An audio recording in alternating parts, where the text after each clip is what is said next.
morning, everyone. Good morning, everyone. Good morning.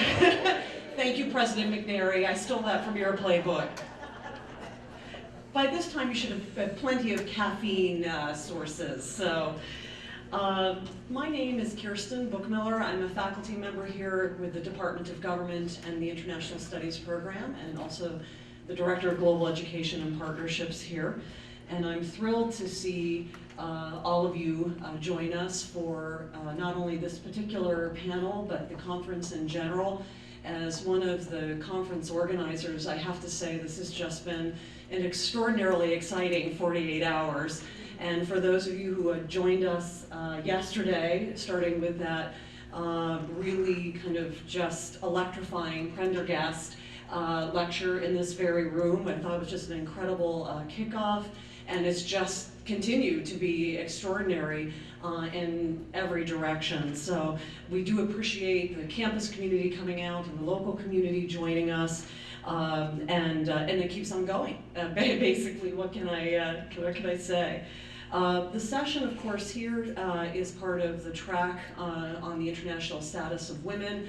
I almost hesitate to say that a little bit because I feel that this particular topic, but the track in general, it spreads out over all of the tracks, really, that have been organized for yesterday and today. This particular session has a focus on international human trafficking. When we were planning the conference, even before we were really focusing on the time frame, it then turned out to be shortly after the 10th anniversary commemoration of September 11th.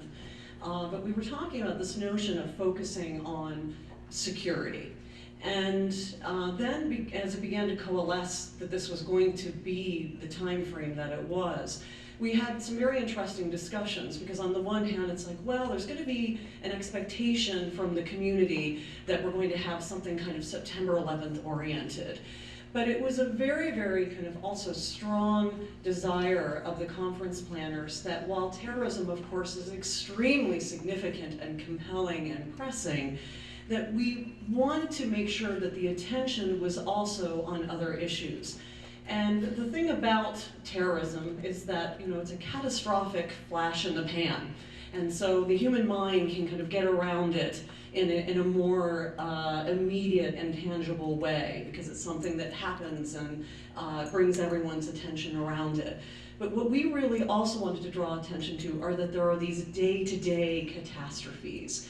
There are these day-to-day dangers and threats, and what we call in my home discipline challenges to human security, to us as individuals. The emphasis of the Cold War, of course, and to those around the kind of anti-terror fight, really focus on this national aggregate countrywide level. Very important. Nothing should be spoken about at the exclusion of other things. It's not to discard that. But I think that we always have to be mindful that just because the day-to-day front page headline does not talk about other issues, it doesn't mean that they don't exist.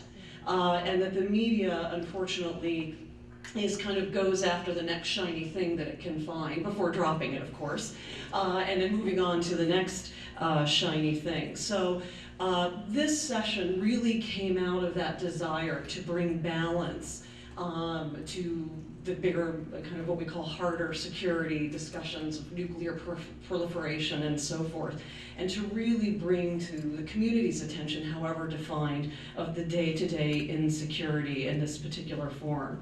I think it's very notable that my job, which I feel like Ambassador Richardson I failed at miserably, was to bring a speaker from the United Nations down for us. And I had 3 speakers scheduled, all of whom fell through. And of course I said, boy, I'm really a miserable addition to this whole crew, aren't I? But more I thought about it, I used it as a learning opportunity, that the first person that was supposed to come was redeployed on an emergency assignment to North Africa because of the refugee issues that were coming out of there. The second person that was coming was redeployed on an emergency assignment to Pakistan, having to do with the movement of human beings. And then the third person from UNICEF that was supposed to come, they decided she had to stay because next week we are having the opening of the UN General Assembly at the United Nations, and they said they just didn't think they could let her go. Because everyone was coming into town, world leaders and so forth, and that she needed to stay. So I decided to make this a glass half full thing and say, we're actually really onto something because we keep losing all our speakers. This is a global policy issue in terms of they've got to go around the world and that they have to stay at the United Nations because world leaders are coming in and they need to be there as a resource. So unfortunately, we did not have that presence, but boy, what we have today is really extraordinary, and I'm just absolutely thrilled how it's come to be. So said the topic is international human trafficking when we consider the issue of 27 million people currently held in bondage, 800 to 900,000 people a year moving across borders. It's a $12 billion industry. Again, we have to be mindful of these other notions of security. So with that framing of the session, I'm going to turn it over to my dearest friend and colleague, Professor Tracy Wise, a professor of history and director of women's studies, to introduce the panel. Thank you.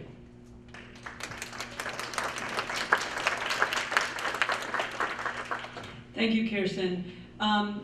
One of the other things I'd like to mention, as many of you know, Millersville University has the Presidential Commission on the Status of Women.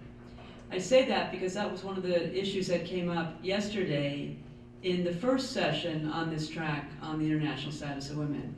We were delighted to have Reverend Marta Benavides come and be with us yet one more time. And we'd ask her to take the Millennium Development Goals and to think of them and to get us to think of them in a sense as a report card for how is the world doing with the two issues that are intimately, and I would say, I don't know if I pronounce how the word, you can't take them apart, which is human rights and women's rights. Human rights are women's rights are human rights. So that was our opening. Yesterday afternoon, we were delighted to have 80 people squeezed into one of the rooms over in SMAC, standing room only, people seated on the floor. Millersville University's Women's Studies program is also part of the planning for this, and the reason I bring them up is to just remind us all that the mission of Women's Studies is to look at the global and the local. And so if we think about the arc of this particular track, we started off ably guided by Marta Benavides to think globally. And some of our students I know were squirming yesterday when she asked them when the G20 was. Not everybody knew, but you bet they went back and found out. She recognized that they would go first to Google, but the important thing was to find out the G20, the G5, the G7 plus one. So I think I would say, Marta, that I hope our students can answer that question today, if they couldn't yesterday. So that we started with the global, and that this particular panel includes both the global and the local. When we think about this notion of trafficking, sometimes we think Lancaster, question we're all asked often, well, are you from here? Those of us who have moved from someplace else have heard that question, that Lancaster can be an intensely local place, but it's also a place, as we know, where people from around the world live here now. So I'm going to direct your attention actually to the program. The bios of our panelists are included there. So this is such an important topic, as Kirsten said, that I'm not going to read to you what you can read for yourself. I tell my students that sometimes that's in high school. The teacher reads everything to you, but when you come to college, one of my students is smiling at this right now, we expect you to read yourselves. So without any further ado, I would like to turn it over to the panel, and we'll start with the person right here. They can each briefly introduce themselves, and we give them very strict time limits, which I know they'll probably slip over a little bit. But we have plenty of time for both presentation of this important issue and for discussion and conversation afterwards. So, Indika, please.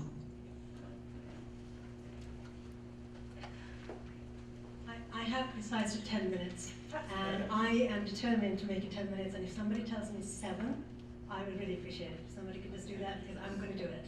So that's my goal and my plan. My name is Indika Sam, or Samarawickreme, which is much longer, and I'm the CEO of Free the Slaves, which is an international human rights organization specializing in slavery. If I may, what I'm going to do is try and engage you at a very, very basic human level about the issues of women and children and what they're facing when it comes to slavery, So I'm not going to be presenting beautiful graphs, beautiful numbers, which is my own personal preference. I love those things. But the reality is going to be that I'm going to make it personal to why I'm here and personal to why you need to be involved with this issue. And essentially, I'm going to challenge myself to make 3 points to you, and hopefully by the completion of my presentation, those 3 points, I hope, will be very convincing to you. This issue of slavery first came to me and my own personal sort of soul when I was about 3 years old. I was a child in Sri Lanka, a 3-year-old who came home one day after my wonderful day in nursery school, and there was a little girl called Nesu who had come to my home. She was 7 years old. And Nesu very quickly became my sister. I loved her deeply. And she and I had a deeply close relationship. Just as soon as she came, one day, just as suddenly, she left. She disappeared. And when she left, it was deeply traumatic for me. And I have never seen her again. I have no idea what has happened to Nesu. When I was older, I really reflected on this whole thing. And it traumatized me and really horrified me, if I'm brutally honest about it. And it did so for many, many reasons. The first is that Nesu, this little sweet little girl who had lived with us, she lived in our home, she lived with my family. The reality was that she had been a domestic slave. A domestic servant is the term we would use in Sri Lanka. She and I played, but she and I both, I aged 3 and Nesu aged 7, understood without anyone telling us that she couldn't touch me, that she couldn't sit on my bed, that she couldn't play with my toys. We fundamentally both understood our culture and knew to go outside to talk or to play and to love each other. Interestingly, the one and only time that she ever touched me was the day she was leaving, when she was trying to reach out to try and stop this happening. So one element to this horror that I've always felt is, how did she and I understand this stuff? Nobody had ever talked to us about it. How did we understand it? Another element to all this, which I didn't actually even understand when I was 3, was that when I would wake up in the morning and go to breakfast, Nesu has already been up for 4 hours. Nesu has cooked the food, she's cleaned the floors and so on. This 7-year-old had been doing all this stuff. In the evening when I come home and Nesu's playing with me, she has actually earned the right to play with me because she has done everything that she's meant to. In the evening when my mother is reading a story to me in bed, living in the same house, Nesu is out there working. And at night when my mother puts me to sleep, Nesu goes and sleeps on the floor, on the cement floor. And when she first came to our house, can you imagine a 7-year-old child sleeping in a small dark room alone without a mother? It's horrifying to me. When I became older, I made a decision, as every wise 14-year-old who knows everything, that I wanted to, that there has to be a meaning to this. There has to be a meaning as to why Nesu was not me and I wasn't Nesu. Why wasn't I cleaning the floor? Why wasn't Nesu the person sleeping on the bed? So I made a decision that I will devote the rest of my life to learning everything I needed to try and learn, to learn management skills, and then go into an organization that will help me speak up for Nesu and to speak up for the Nesus of this world. And I have waited all my life and all of my career for the moment that I became the CEO of Free the Slaves, because now Nesu is going to have a voice from me if she can. I think that's actually my very first point, which is slavery is everywhere. It's right around us. And if I ask you whether you have a cell phone, I think you'll say yes. And if I ask you whether you have a computer, I think you'll say yes. Did you know that our computers and our cell phones are touched by slavery? Because the minerals that are extracted by children, the little girls and young women in the Congo who are raped, this is all the profit that's coming to our benefit. We are touched by slavery everywhere. And to me, one of the saddest and the most complex elements to all this is that even when it's right in front of you, you don't actually know it. I honestly believe that if you saw Nesu and me playing at the time, you couldn't have said that one child is a slave and one child belongs to part of the oppressors. Those are strong words, but fundamentally true. So the first issue is really slavery is everywhere. whether it's your cultural background that precludes you from seeing it, which is somewhat the case in my family, or whether it is a lack of information that prevents you seeing what's really going on. Those two fundamental things make slavery very easy. And if you were to ask, what do we do about this? My first response is, you've got to be informed. You've got to understand what's really going on so that we all see reality. That's my first point. My second point is that we tend to focus on the issue of trafficking when it comes to this issue. That worries me a little bit, because trafficking implies the movement of people. But the reality is that it's about between 10 and 20% of all people in slavery are actually moved. I'm going to give you an example, because it's a real example that Free the Slaves works with on a continuous basis. Brick kilns in India, there are generations and generations of families who live exactly where they lived before. They work exactly where they live. They have not moved, but they are in debt bondage. And they live in that, they breathe that, and that is what they're living. And for us to say that is not slavery would be wrong. So the second big point I'm making is slavery, not only is it hard to see sometimes, but you don't need people necessarily to be moved for there to be slavery. And if you widen this definition from trafficking to overall slavery, where trafficking is a subset of the slavery issue, trafficking is in fact one of the tools used to make slavery more profitable. That is an important point. Now, I understand why trafficking gets the attention it does. It certainly needs to be given that attention. We're dealing with incredibly poverty-driven communities of people who are moving from rural environments to city environments, from country to country, and so on. And the whole trafficking business has been estimated to be valued as $32 billion in terms of illicit gains. So I can clearly understand why that's so important. But my own response to that is to just focus on trafficking means you are ignoring NACID. You are ignoring some of the other groups of people who are affected. I have a few minutes left. My point number 3 is this. It's the issue of sexual slavery. Now, we have a tendency to think of that also in a very commercialized way. We think of people who stand on the street corner and so on. This third point is probably the toughest one for me to talk about, because in some ways it is the most horrifying of these issues. The number of people that we account for as slaves in sexual slavery, in the classic sense of the word, is actually a minute proportion of reality. Because when women and children are in slavery in general, the probability of being in sexual slavery is something like 80 to 90%. So we are currently focused on just 10 to 20%, when in fact of the overall population, the majority of women and children are persistently exposed to it. It is a subtle slavery where their bodies are used, and the ability to actually deal with it is very little, because there's very little awareness of the issue. So I'm saying to you, please be aware of the wider context, and also think of it beyond just trafficking to slavery in general. The last thing that I think we needed to respond to was, what are we doing about it? And I think that's a really valuable question. Free the Slaves is essentially involved in a very holistic approach.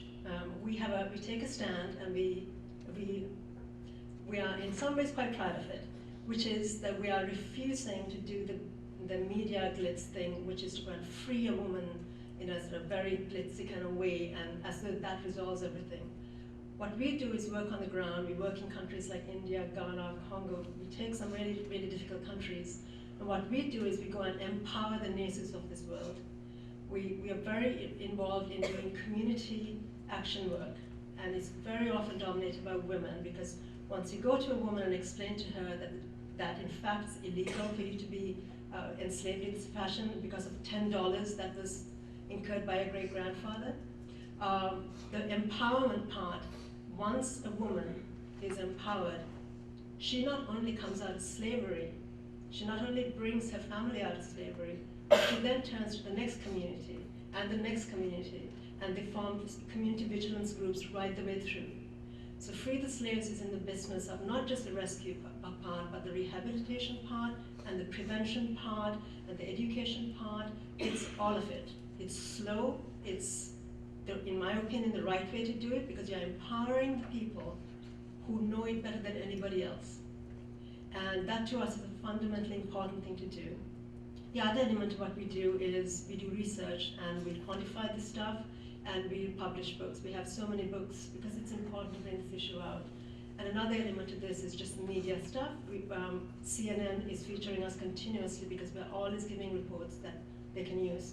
And then the other element is very important. It's the policy work we do to try and get legislative changes internationally and nationally. So all in all, I'm going to sum it all up, if I may, very quickly. I told you Nesu's story because to me, I don't know whether I will ever meet Nesu again, but to me it's really important that there had to be some meaning to what happened.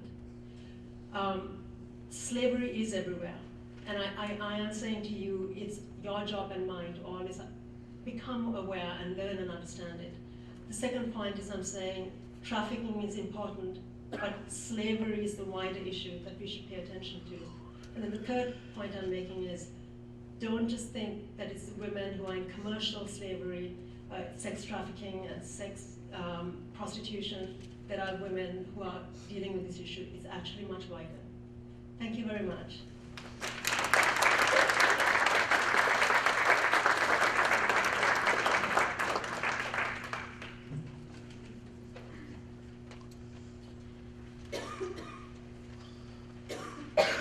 Good morning. My name is Reverend Michelle Armster, and my place on this panel is to represent that which is happening local. I am not an expert on human trafficking. I have a passion for it. It's one of those issues that the last 3-4 years, it really has been a concern of mine, and as a person of faith, I believe this is a spiritual issue.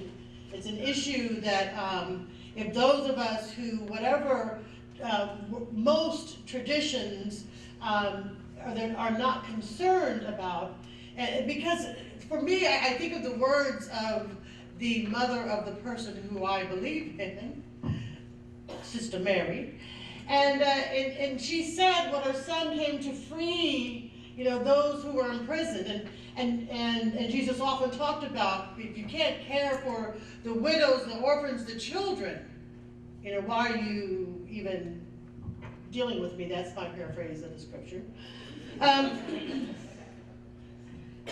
And so it's something that comes out of how I understand what my faith should be about. Also recognizing that 80% of the slavery and human trafficking in South America is sponsored by American dollars. That is something that should be a concern of mine locally, as I care also globally. So I'm the global presentation here. I also feel it's important for me, not only for my faith understanding, but because I am a person who am a person of African descent whose historical family legacy is one of enslavement. So for those of us who are of African descent that are in this room, I think it's important for us to be about this as well. Our freedom, our oppression we cannot be free if there are others in the world, and there are those here in this country that continue to be enslaved and impoverished and not free. And so that's the other plague, that's the other reason why I am passionate about this issue. I also am a woman, and I care about what happens to women. And so again, when we talk about the issue of modern slavery and human trafficking, we are talking about the condition of women. Women who are mothers or our sisters and our aunts.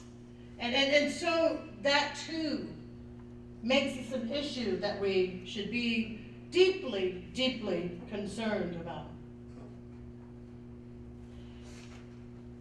And I also think in terms of, so what does that mean for, what do I do? What does little bitty me do? What I have done in my small way is I don't keep my mouth shut. I know that you guys find that very difficult to believe that I would be shy, but I don't. I talk about this issue every opportunity that I can get because it affects and impacts every part of our lives. I mean, Sweet Honey in the Rock has a wonderful song about Are My Hands Clean? And if you don't know the song by Sweet Honey in the Rock, go to Google, YouTube, it'll bless your life. And it talks about how we take a shirt and we go through how a shirt comes to our back. And all along the way, hands who have made our shirt are enslaved hands. Starting from the plantations here in the States to global factories back to the stores that we go to the backs of our own backs. Are my hands clean? Where we eat, the restaurants, we need to think about who is back there cooking our food. I mean, you know, I like to deal with the coupon like everybody else. We need to ask those questions. I encourage you to have what I call film forums. There are a number of wonderful films out there that deal with the issue of modern slavery and human trafficking, and Free the Slaves have a number of wonderful films. Invite friends over. You know, invite friends over and then just have these conversations about look at this film, what does this mean? And what can we do in our small, local kind of way? If someone's in your group is interested in policies, and you know, be a place to encouraging them to do what they need to do to investigate the policies. Look at what we can do in our small, local ways. And then begin to think about your other circles of influences and begin to think, how can you articulate this issue, the concerns, the degree of urgency around this issue in your different circles of influences. I've conducted workshops at church conferences around human trafficking and modern slavery. I will preach from a pulpit in a heartbeat. Seems like every sermon I do, I can make a little segue into the issue of human trafficking and modern slavery. And for me, also involvement in book clubs. The book club that I'm involved in, I will always I'll slip in something. If I don't do a film, I'll get a book in there, and they're so gracious to allow me to do that. But again, encouraging you to think of your circles of influences. And as a person of faith, I think it's important to pray without ceasing, but also pray using your feet and your hands and your mind and your mouth. I'm that global representative. Thank you.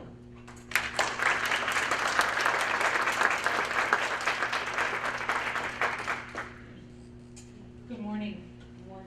It's such an honor to be here this morning. I'm so grateful for this opportunity, and particularly excited to be on a university campus because I believe this is where change really takes place. Human trafficking, or modern slavery, became real to me in 1999. I was living in Greece with my family, and a friend in Albania contacted us and said, "We have so many refugees coming into Albania because of the war in Kosovo, and we can't handle the situation. We need more hands. If you can possibly come, please do." And so my husband and I had talked about it, we prayed about it. I went in ahead of him for a 10-day period, and I was given a translator who I'll call Maria. And Maria and I were basically attached at the hip for 10 days. I wasn't allowed anywhere outside the home I was staying without her. And you know, when you're with someone from 6 in the morning until 10 at night, day after day, you start getting to really know each other. And I started watching this young woman who was probably 17 or 18 years old at the time.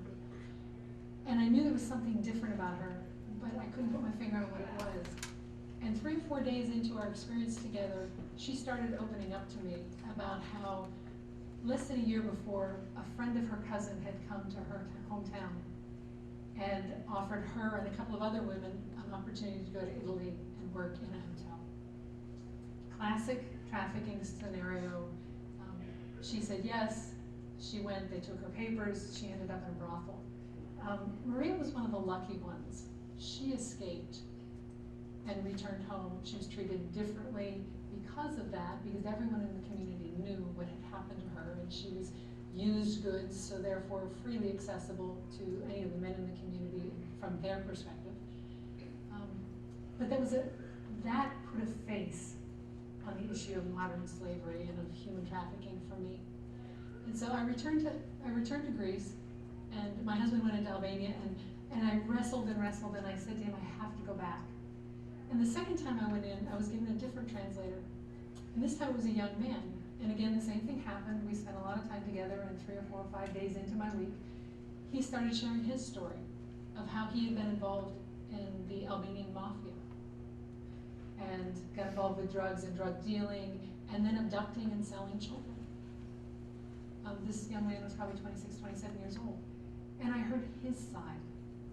And I knew from that point on my life would never be the same, and that I could never just forget about this issue. So fast forward 10 years, we've moved to Lancaster, Pennsylvania. The human trafficking, modern slavery issue is still heavy on my heart. I'm passionate about it. I'm in search of a new vocation, and I wanted to find a way to include human trafficking in that. And I was driving through Smoketown one morning, and I said, God, I need a word, just one word, as I was interviewing with different organizations. And immediately the word that came into my mind was NIMBY. And I went, NIMBY? Not in my backyard. And I thought about how that typically means, oh, there's a Walmart coming in, there's a prison, there's something that's going to hurt my land value, there's something that's going to disrupt my lifestyle that I don't want in my neighborhood. And as I wrestled with that over the following weeks and months, I kept seeing in everything I was reading, human trafficking is happening in your backyard. But what I was hearing from the people around me is, no, that's not in my backyard. And I realized it is there, and we need to make people aware of it. And if we can encourage people to take that NIMBY and apply it to social injustice and say, not in my backyard. I'm not going to allow that to happen in my backyard. We can make a difference.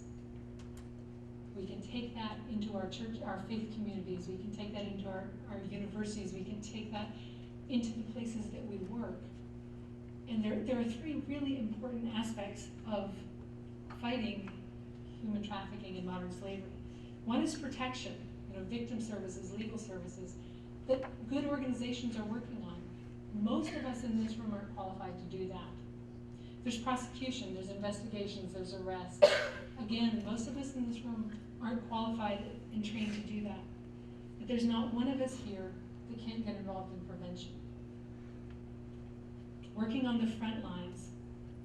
And you know what? That has the lower cost and the higher dividend.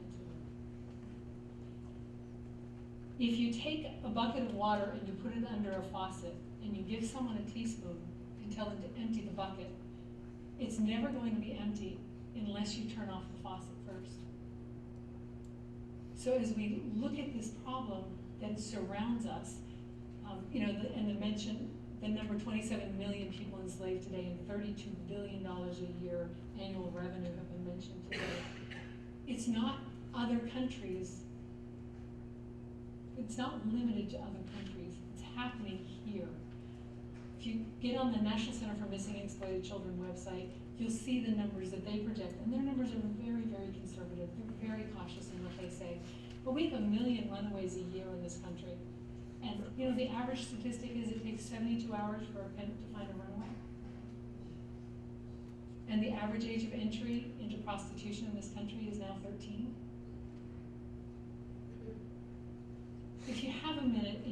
care and you want to see this a little more closely, Google the words faces of prostitution. And read the article that goes with that. But look at those pictures. There are young women, and their lives are being changed dramatically. Their lives are being stolen from them. We need to work on reducing demand, excuse me. We need to make sure that our people around us are knowledgeable. We have the opportunity to protect the vulnerable, to reach out. You know, there are college students that are going into high schools and junior highs and talking to young people about things that they can do to make a difference, things that they can do to protect themselves.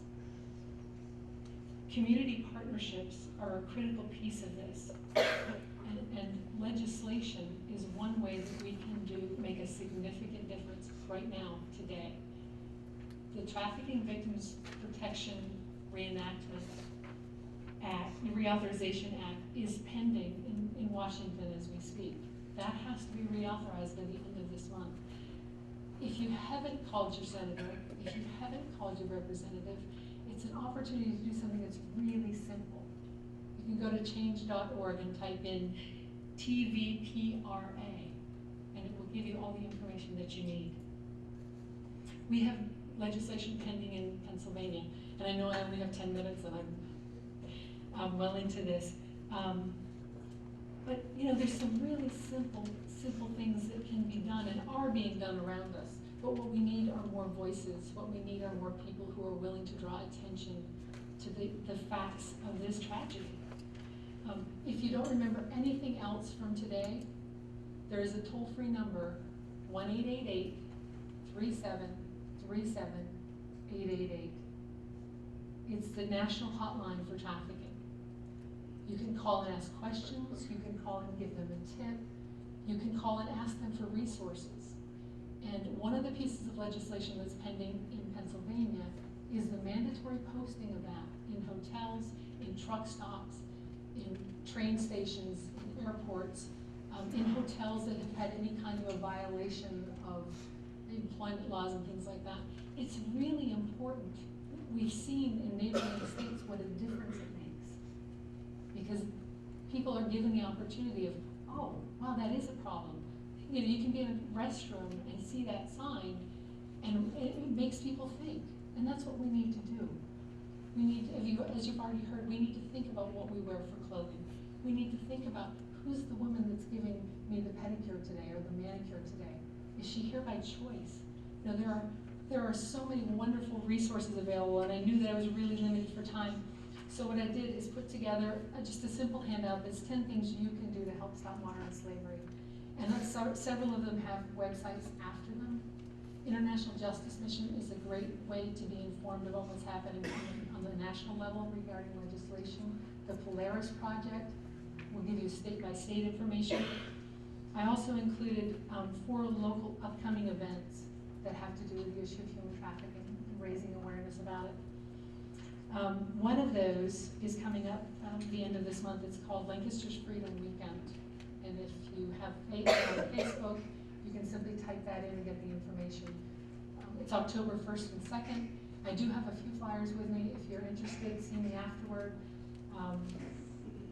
We're doing a film called Sex and Money that the Council of Churches is sponsoring in conjunction with Latin, the Lancaster Anti-Trafficking Network, which I did want to mention is basically it's an affiliation of organizations that are dedicated to the combating of human trafficking. And it's organizations, we're not an official 501c3, we're simply a network for sharing information, resources, events, and just encouraging each other. This is our first event. Latin is the organization or the motivation behind Freedom Weekend. Love 146 will be involved. The YWCA is involved. North Star Initiative. Again, it's Lancaster's Freedom Weekend on Facebook. There's a walkathon. There's an informational session at the YWCA on Saturday, October 1st. There's so many ways that we can get involved on a local level. And it's important that we pay attention to this issue in our own backyards, but we need to also take it one step further. It's not just enough to be take a NIMBY approach to this.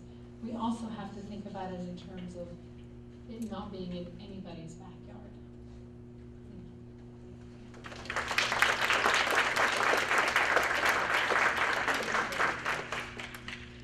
Again, one of the things I think is really exciting about this whole conference is the sense of momentum that I certainly feel, and I hope you feel as well. And thinking back to the opening address by John Prendergast, where he talked about his own work, not on my watch. And if we think not on my watch, not in my backyard. Before we open it up for conversation, what I'd like to ask folks to do is just to kind of jot 2 notes to yourself. This is the teacher me coming out, I couldn't resist. The first one would be, as we think about what the speakers have said to us, they all talked about their own personal experiences, encounters with contemporary slavery or with trafficking. I'd like to ask each of you in the audience to just make a note. What kind of contact, if any, do you have in your own life with either trafficking or contemporary slavery? And it can be something that you heard about from a friend, something that you observed, maybe a book that you read, a movie that you saw. What kind of exposure, what kind of contact have you had? What place does this phenomenon occupy in your life? So number 1, where does this touch you? And usually I limit myself to 3 questions, but today I'm only going to give you 2. Because I'm being easy on yourself. It's the end of a long week. We've all worked hard, right? Second question is, what have you done, or what can you do about this issue? What have you already done, or inspired by our panel, what might you consider doing?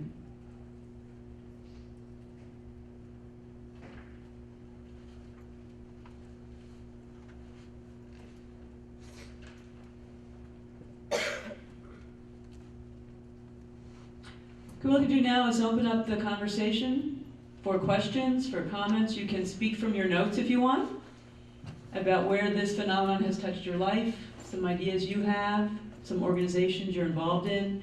I'd like to take this moment to make a brief announcement, commercial announcement for the Millersville University Love 146 organization that was started last year. So we have students on campus who have been touched by this issue and who are doing something about it. I want to publicly commend them for that. And they're also involved in this upcoming set of events, Freedom Weekend. Okay, who will be the first brave soul to speak? Yes, in the back, please. That's you. Okay, I have a real live situation. I want to make it real short. It's a 15-year-old girl. I got involved in this because I was a domestic violence person that got assaulted. This is hard for me to talk about. My roommate or housemate is Hispanic. His children were kidnapped by the grandmother, and I told him I would help him to get custody. We got the one. He's 17. This has been going on. We ran out of money. The girl, we think, has been sold for sex by the grandmother. The grandmother has a rap sheet. The lawyers in Cincinnati, Ohio, seem to be all hooked together with the mafia or something.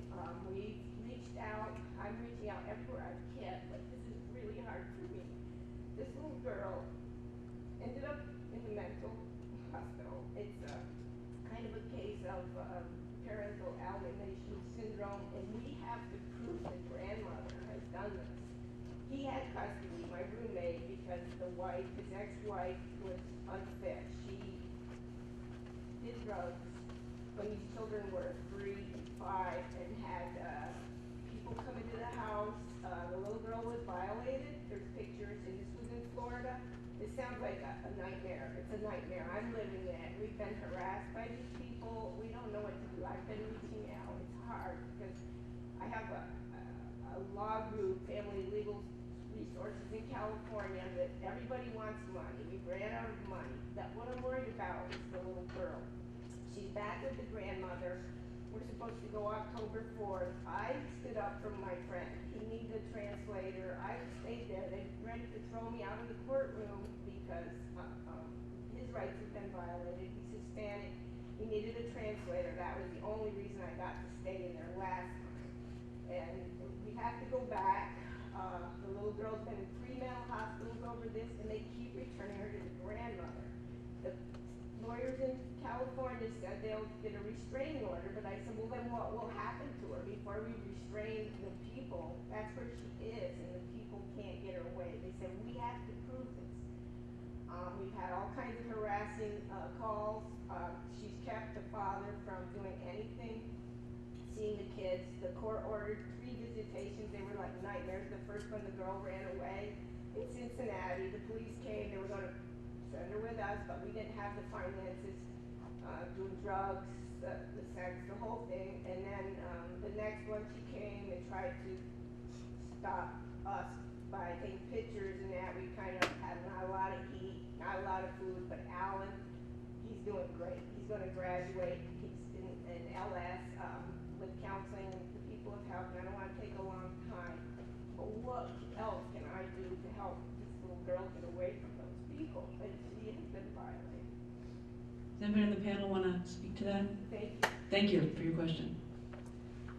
Have you been in contact with the National Center for Missing and Exploited Children? I've contacted. That's who I would recommend that you contact. They said that the FBI, you know, this was across state lines. I didn't say the grandmother called 911 from Ohio and had the police come. The girl, they set up a whole thing and actually said her brother and her father sexually molested her at the house. And they're like trying to put us in jail. We're trying to help get her away, and we just can't. We're just all worn out. Nick Mick, one of the things that I didn't mention is Lancaster County does have a campaign against the sexual exploitation of children task force. It's called CASE. It's new, we just started this year, but we are working in conjunction with the National Center for Missing and Exploited Children. And one of the reasons that Nick Mick started CASE is because people don't realize, they think of it as only being missing kids that they help, but it's missing and exploited children. So if you know of a child who is being exploited, whether it's sexually or otherwise, you can contact them. They do have resources, and they are very limited. And just a reminder that the posters that are in the room down the hall were used to launch the Lancaster County campaign against sexual exploitation. Other comments, other questions, other ideas for action? Yeah, Helena. I was wondering, you're talking about legislation that against trafficking. What kind of opposition is there to such legislation? Does it come down to dollars? Who would oppose something? I mean, it sounds like such a good idea. Who could be against it?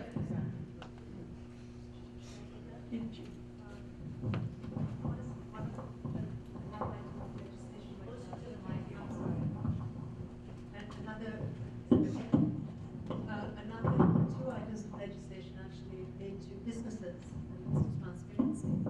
Because if a business has to actually think about their supply chain and slavery is their supply chain, that is a massive way to hit this issue on a very grand scale. So does it come down to dollars and cents? It absolutely does, because if you start getting the corporations to acknowledge slavery in their supply chain, this issue will be certainly dealt with very, very much more quickly, but there are dollars and cents involved. Something significant has happened in California right now, which is the California Transparency and Supply Chains Act, and it is a very simple act, and I loved it for its simplicity, which is starting in 2012 in California, any business has to state their policy on the issue of slavery and trafficking. All they have to do is state their policy. Well, that immediately means they need to pay attention to the issue, and that's all it took. Now, right now, something's going through legislation, which is it's such a long title, the Business Transparency on Trafficking and Slavery Act. Right now, this very moment, if anyone wants to call their senator and demonstrate their support for it, it would be very much welcome, because it's happening right now. The importance of that is that it's a federal law we're talking about, so that every corporation, when they submit their annual accounts, they have to put in their policy on the issue of trafficking and slavery. That is a massive, massive change and a massive improvement on this issue. So it's an example of something where if we can influence our senators, it has a direct impact. Can you speak to the level of support for that in the houses? I mean, is it being supported? I think my diplomacy hat is about to come on now. We do a job. We have staff who pretty much a couple of days a week go to the Hill, and are seated down trying to influence and convince people, shall I say, on this issue. And it is profoundly interesting to us that it's so divisive. But at the end of the day, our job is to influence everyone.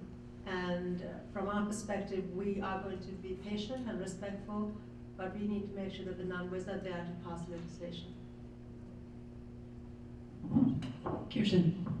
I wanted to actually dovetail off a question I had for the three of you. I think it's interesting in terms of the backgrounds that you bring. Indika, you have an MBA, and you talked, John yesterday in his opening discussion talked about, if you do in international human rights discussions, this kind of uneasy relationship with the corporate sector, the corporate side, the business world. It can be a very powerful agent for change. It can also be one of the greatest obstacles. I wanted, if you would mind, to address a little bit about how your business background has been very useful in your humanitarian work. But I also then wanted to move to Bethany and Michelle about that nexus of faith and the work that you do. Because it's interesting when you look at kind of from the perspective of non-governmentals and international human rights work, humanitarian work. Sometimes the business world, the faith world, more secular NGOs and others, there can be very uneasy relationships. They're often not the first go-tos in both cases. So I wonder if you could talk a little bit of, we're always trying to get to our students their toolkit, what they have within them, their interests. If you could talk about those intersections. This really goes back to what I said when I was speaking. When I was 14 years old and thought I knew everything, my perspective at the time was that the best thinking and the best minds go into business and go into corporations, go into the MBAs and so on. So my view on it, and I had a very dear friend who fundamentally disagreed with me, and her view was you go to the field and you learn the skills that way, and my view was if you want to influence, you need to understand the people you're trying to influence. So when I did my MBA, I purposefully went to the Wharton Business School because I got it and I understood that if I have credibility with the business community, I can ask for things that others probably cannot. So something that I'm sitting on right this second will give you a sense of how I come at this issue. Our staff has worked on the ground on the whole slavery issue. We do program work on the ground. When I came to free the slaves, one of the things I said very early on, and I said it bluntly and straightforwardly, that my training is to take an issue and identify what are the sources of it, and then eliminate it efficiently and strategically. That's the way I've been trained. So to me, one of the quickest ways to deal with the slavery issue is in fact to hit the corporations. Relatively few to hit. So I'll give you an example. If we get, I'm going to give you an example that, without going into names. If we get into the paper industry, we all use paper. Over 80% of the paper that we all use comes from one place. And that one place has its paper brought from multiple places in the world. So if we can influence that one organization to let them work with us, to eradicate slavery from their supply chain, we will then also impact all the Office Maxes, Staples, all of those as well, the retailers as well as multiple countries and multiple communities that have slavery. So here's the issue.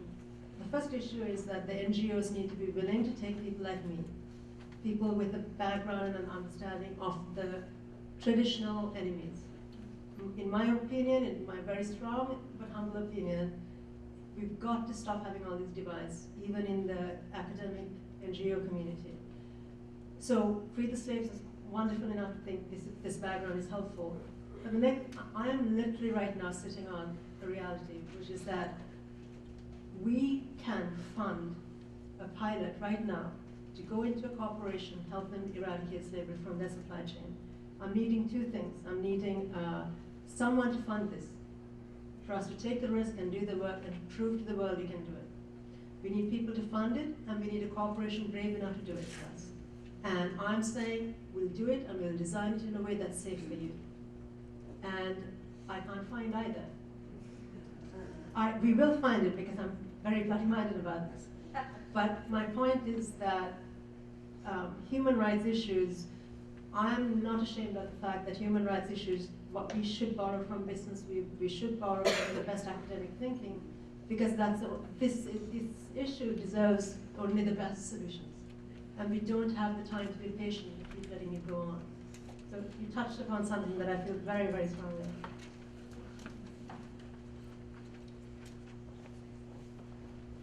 My involvement with CASE, the Campaign Against the Sexual Exploitation of Children, gives me the opportunity to work at it on a government level, from within a government organization, and I look at that and think that that's very important. The work that I'm doing with the Council of Churches, I recognize that the faith community has an opportunity to respond to this need and make a difference like they have in other issues in the past. However, I think it's extremely important that we do it in a way that is not offensive and not alienating to those who are not in the faith community. Which, when we formed Latin, the Lancaster Anti-Trafficking Network, we intentionally decided this is not limited to faith-based organizations. This is anyone who's doing anything, whether you own a fair trade coffee company in Lancaster, or you are part of the church. We have churches that are members. Anyone who's doing anything to eradicate slavery, we can work together, and that unification is extremely important. And for me, it's just important for me to raise the awareness of the people that I come in contact with. I think the unfortunate thing is that many people don't know, even if you say the term modern slavery, it's a dumbfounded. Human trafficking, forget it.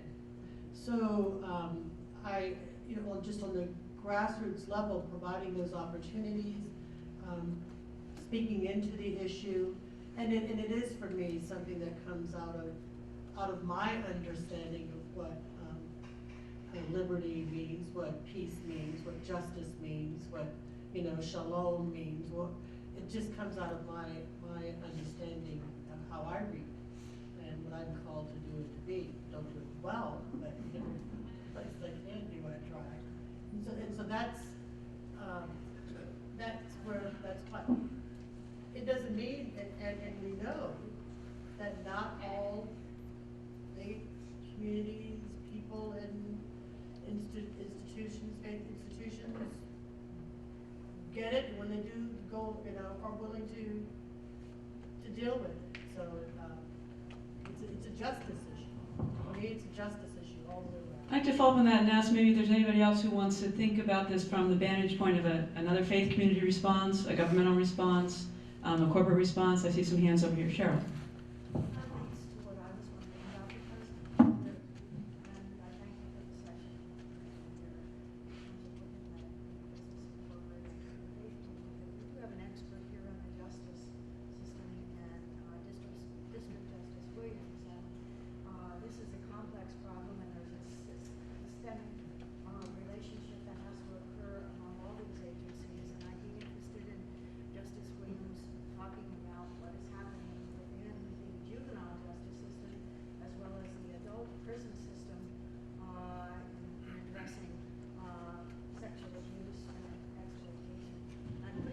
But I know you can handle it. Justice Williams? I am retired this time, but I think that legislature is in charge of bringing about. You're dating yourself. I am dating myself. Legislature is in charge of bringing about laws, excuse me, that then come into the court. So I think it is important to have strong legislature there so that the courts can enforce. What about the police, though? I mean, at that level, and in the correctional facilities, in terms of the privatization of prisons, Bethany, Pennsylvania, that have led to not the oversight in terms of correctional facilities, as well as abuse labor. Yeah, there again, I think that our. What can we do within our justice system that will support what's happening here as well as the business system? If there are some solutions here, I'm really interested in knowing how that's going to be addressed beyond legislature, which is But I think if we look at the court system overall, it's a court system, it's the legislatures who bring about legislation, and the courts then carry that out. Yes, we do need, I say in the prisons, it's the same thing. We know that a lot of things are going on in prisons, but unless there are laws that are are strong enough, or I don't mean to say strong enough, but I think that laws that will give the courts the power to enforce. I think that's the one thing that is lacking. We don't have a lot of laws that are governing. We know that we have overcrowding in prisons, we have all kinds of things going on in prisons simply because we have overcrowded prisons. We don't have the kind of law enforcement in prisons that should be because of overcrowdedness, because of low wages in prisons. There are many things going on in prisons that do not, I support the fact of stopping the kind of issues that are going on in prisons. So I'd still say it goes, and I don't mean to put the justice system out of it, but the justice system can only carry out what legislature has set out as laws. Thanks very much, Luis. Anybody else? Yes, Enzima. I had a question for you ladies. Like you ladies, I have a passion, a deep-rooted passion for human slave trafficking as well. And graduating in May, I'm thinking about my career and how to pursue combating this issue. And I wanted to know if any of your organizations do internships in the fall, summer, winter. She has her business card, she'll be passing it out after the session. I'm sure it's extra dressed up today. I'm anxious to answer your question.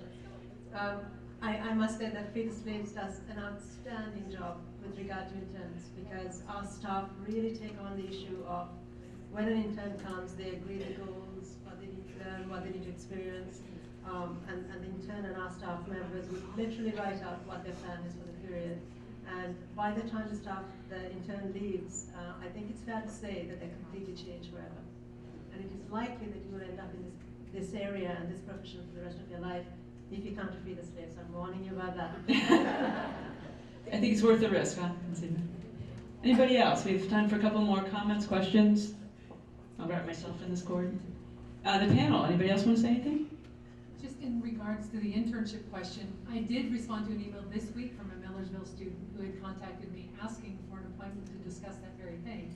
So Latin is just getting started, CASE is just getting started.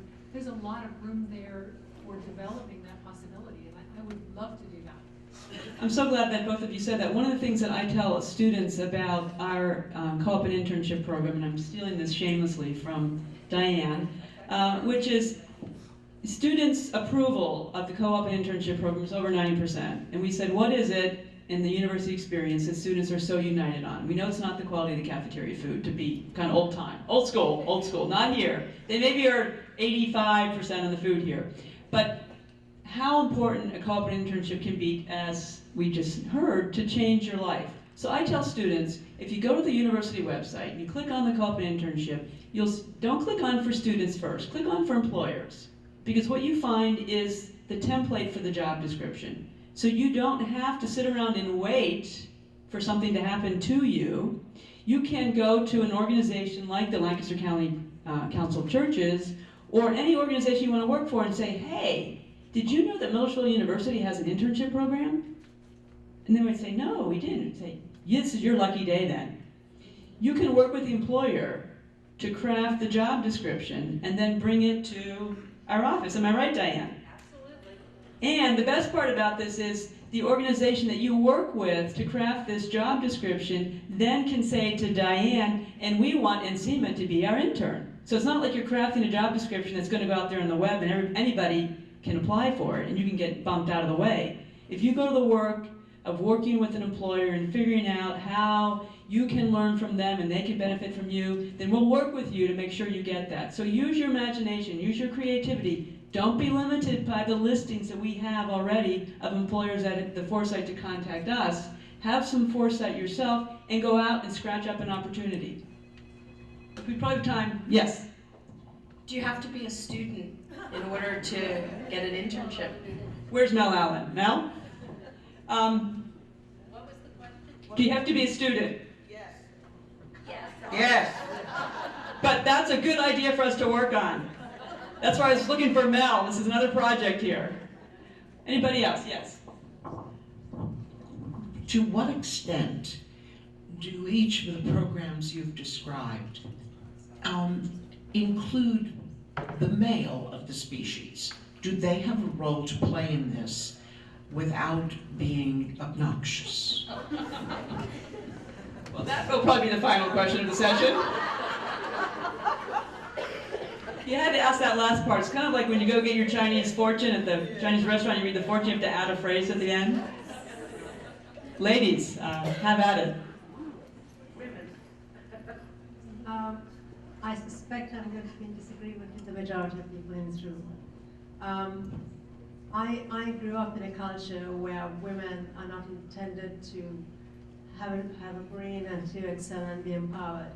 I have very strong views, very personally, that I don't wish to stereotype males or females. And therefore, I personally have a strong tendency to avoid any kind of stereotyping and stating men are bad and women are not and all that kind of stuff. I just fundamentally will not do it. From my perspective, men, women, and children are fundamentally exploited. There is a Harvard study from a few years ago in an international study, one of the few that actually looks into these issues internationally, that came out saying something like 48% of women had been raped in one of our conflict regions. 25% of men had been raped.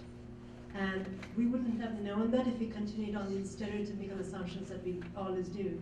So my own response to that is that I would have preferred in this conversation to have included men and the victimization of men as well. But admittedly, some may not agree with me on that. Anybody else on the panel?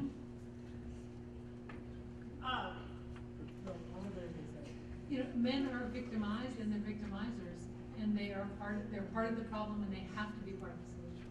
I think the other thing that's clear from your comments is that the situation is so dire, the stakes are so high, that we cannot afford not to cooperate with people of goodwill, wherever they are.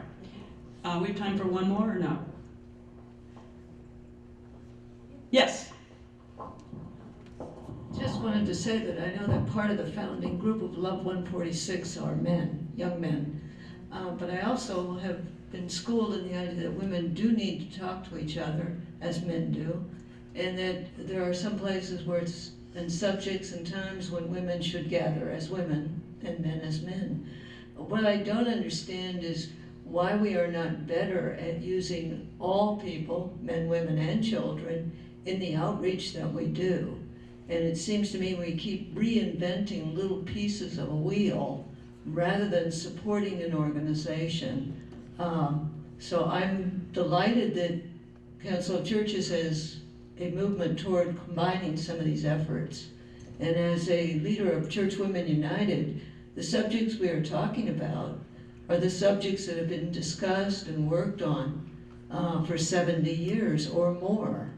And I guess we need to get better at blowing our own horn and being inclusive. So I invite you to World Community Day, which is the first Friday in November at Trinity Lutheran Church, because I hope we're going to be discussing some of these same issues.